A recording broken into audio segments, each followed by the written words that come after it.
Yes, kale mukutu kwa Kaifash the broadcast kwa tusinziro gezako kubanga tubawereza kabemera Kaifash mbanyingiddewo straight out of Uganda to the world nganze mbawo kubanga nkusosotera wamuno kuwa agabagaliwo oba agali kwokya mu mbeera ezenjawulo muno kugamba ebintu ebibigezeza ko kubanga bikola mawulire nebyo bitugattako wamu nebyo byetulaba nti bisobola kubanga tubiganyulwamu ng'abana Uganda oba olyawo betuba twetaaga okubanga tumanya. So olunaku olwaleero amawulire getuzze nago oba getugenda okubanga twogerako tugenda kwogera ku nsalawo eya Supreme Court oba court ensukulumu wali mu ggwanga lyattu Uganda olw'oluvannyuma lw'okusalawo okubanga dismissinga abavunaanwa bonna ababadde bagezaako okubanga bawozebwa mu kooti ey'amagye.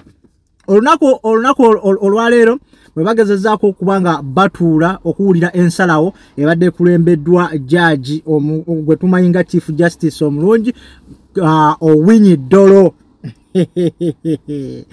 Owiny Dollo ya abantu bangi babadde tebatera mukkiriza. Anyway, bingi ebibadde bijja byapeninga okuva omusango guno we gwaloopebwa ebbanga eriyise gwaloopebwa MP wa Nakawa East gwe baali bayita Michael Erinya limanye erinya lyo limbuzaabuza Baziruka bali bamwita Michael Baziruka yali wa FDC nga wa Nakawa East yagezaako okuloopa omusango mu kooti ensukulumu ng'agezaako okuwa obutali bumativu bwe ne kooti ey'amagye gezaako kubanga ewozesa ba civilian.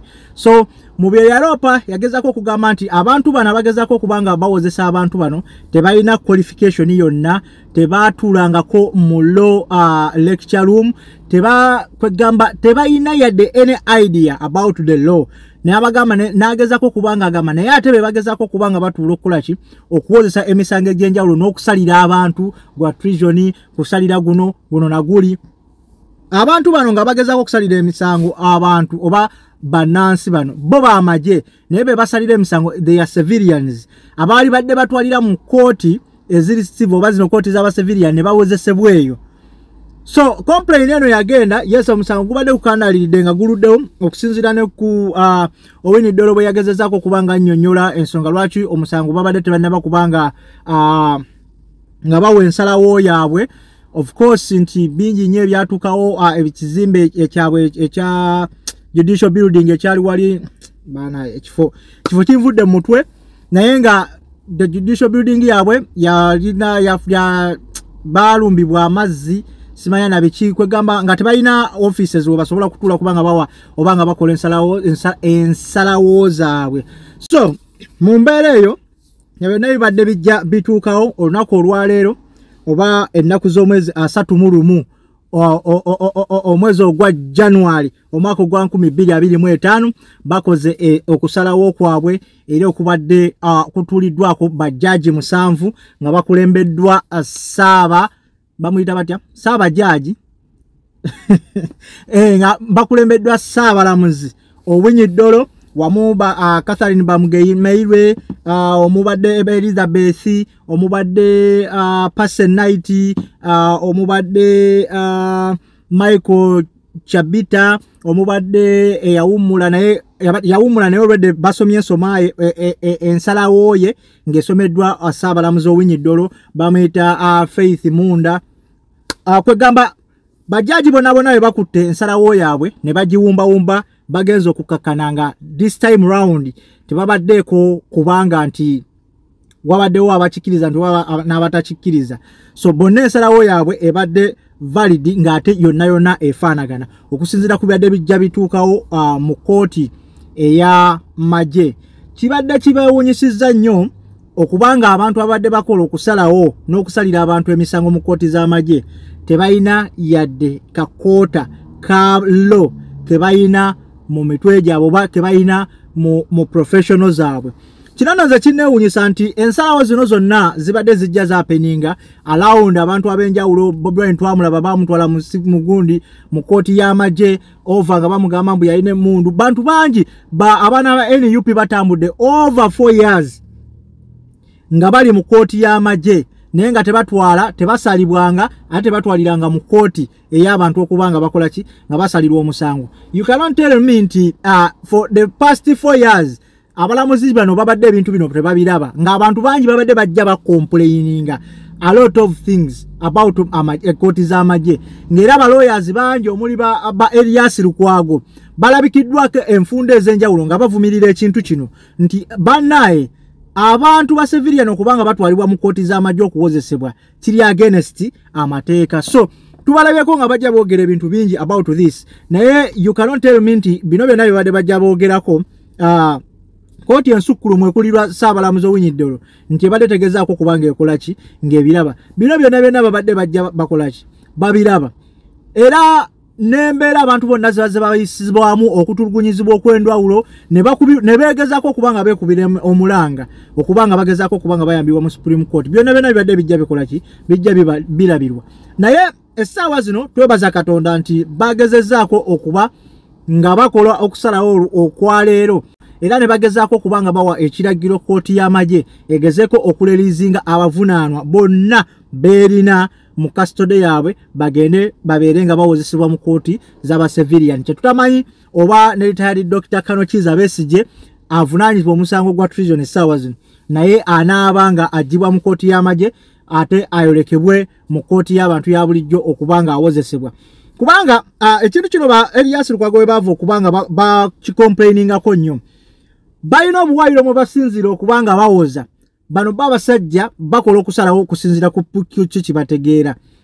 Of course okutuuka okufuuka omulamuzi oyisibwa mu process ya njawulo okutuuka okufuuka lawyer oyisibwa mu process z'enjawulo kyekimu ng'omuntu wanaaba agenda mu magye n'ova mu civilian from being a civilian to a military army officer oyita mu situation za njawulo kyova olaba nti bagamba omuntu w'amagye aba n'omutima gwa njawulo okugwa civilian lwansonga oyisibwa mu kutendekebwa okw'enjawulo kyekimu ne balooya okitegeera naye kati bano ab'amagye ye akola okusalawo okusinziira ku feeling akola okusalawo okusinziira ku order from above okitegeera. So kati ogenda kungamba nti agenda kukola atya okusalawo okulinga kuli genuine ayinza okwagala okuta omuntu essimu neevuga ne bamugamba oyaddeyo tukirabye enfunda ez'enjawulo baana bannupu babageredde baleese buli muntu yenna okubeeyimirira bakoze buli kimu ekisoboka abaana ba NUP bakwatibwa okufuba okulaba nga baggyibwa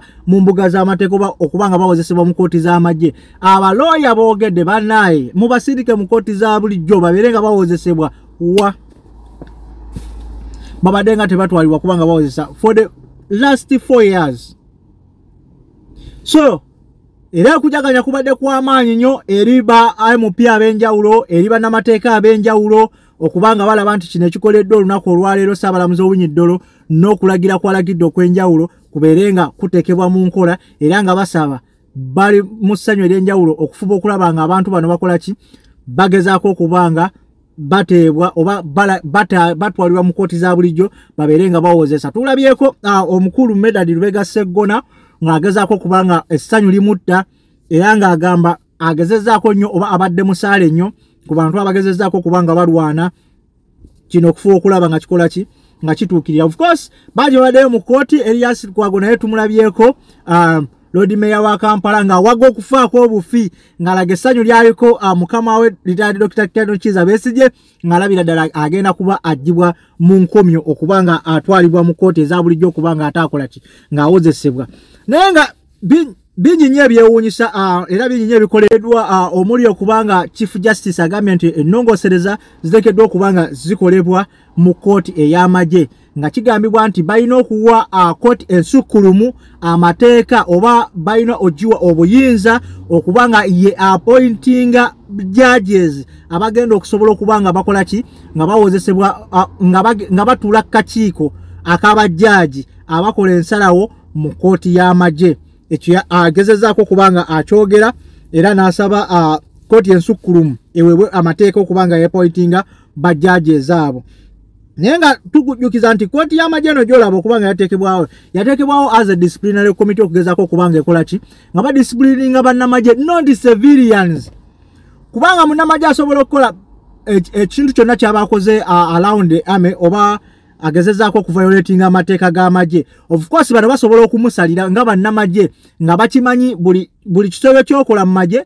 discipline yakyo eri bweki oba kyandolinga bweki. So koti y'amagye gwe mulimu gwe yalina okukola disciplinary committee ey'amagye not civilians. So kati kyovala abantu bwe batwalira ba civilians bwe batuuka ku basajja nga ba Elias Lukwago, abasajja abagezaako kubanga bawoza nga basinzira mu buwaayiro ne article ogenda ofundikiranga banyiize bunyiizi, ogenda ofundikiranga balemeddwa okubanga bakola okusalawo nga bagamba bakuzeeyo ku alimanda mpaka ennaku z'omwezi bweziti. So tuli basanyufu nnyo era nga twebaza katusuubire nti buli omu eyali abadde mu kooti y'amagye agenda kubanga aweebwa trial. So ne bana abavubuka basigalayo ba NUP omwenda batwalibwe mu kooti ey'abantu babulijjo babeerenga bawozesa.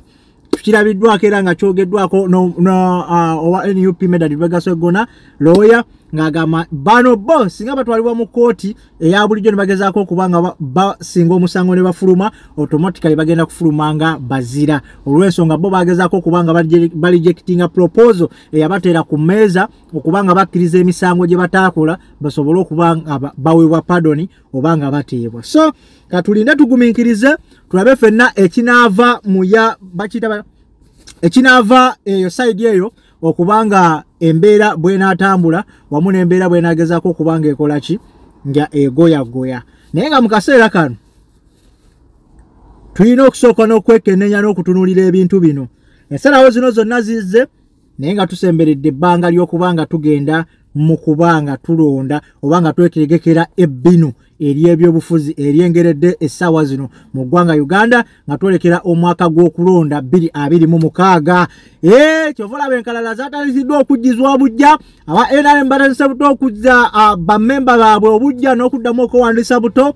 So buli pate essaawa zino eri ku bbinu lyakufuba kulaba nga yeetereeza wamu n'okutereeza ebigenda okubanga biyamba pate wamu n'okubanga bitambula awo nga bwe tubiraba bwe tugezaako okubanga bitambula mu ggwanga lyattu Uganda. So bingi nnyo bikyajja era tukyabagamba ebintu bingi, naye nga twebaza kooti ensukulumu wamu n'abatuula ku pano yaayo bajjaaji 7 nga bwe bawulidde nga bakulemberwa Saabalamuzi Owiny Dollo wamu ba Catherine Bamugemeire, ba Elizabeth, ba Michael, ba Faith, oyono Faith ya umula, omuline ba Personality. Of course abo bonna balamuzi bajjaji abatuula kakiiko ka kooti ensukulumu be bagezezaako kubanga basala omusango. Buli mulamuzi yenna avuddeyo agezezaako kubanga awa ensala ye ng'agamba kooti y'amagye tegeddwa kubanga ewozesa ba civilian bateekeddwa kubanga bayimbulwa batwale mu kooti ya bulijjo bagezeko okuwozesebwa basalirwe baba bakusaavinga basaavinge. Naye kyebagezezaako kubanga basambajja kwe kuba ebibadde byogerwa nti kooti ey'amagye eriwo mu bumenyi bw'amateeka naye bagezaako kubanga bakirambika ne babaga kooti y'amagye eriwo mu mateeka okusinziira ku UPDF Act. Kale sigenda kubanga nsukka wao mbasigadde nze Kfash Uganda, straight out of Uganda to the world. Mukutu kwa Kfash UG the broadcast. Subscribe, like, comment, share. Tujja kubanga tutandikirawo the next time. Mbagala nnyo. I sign out for today. Peace and love.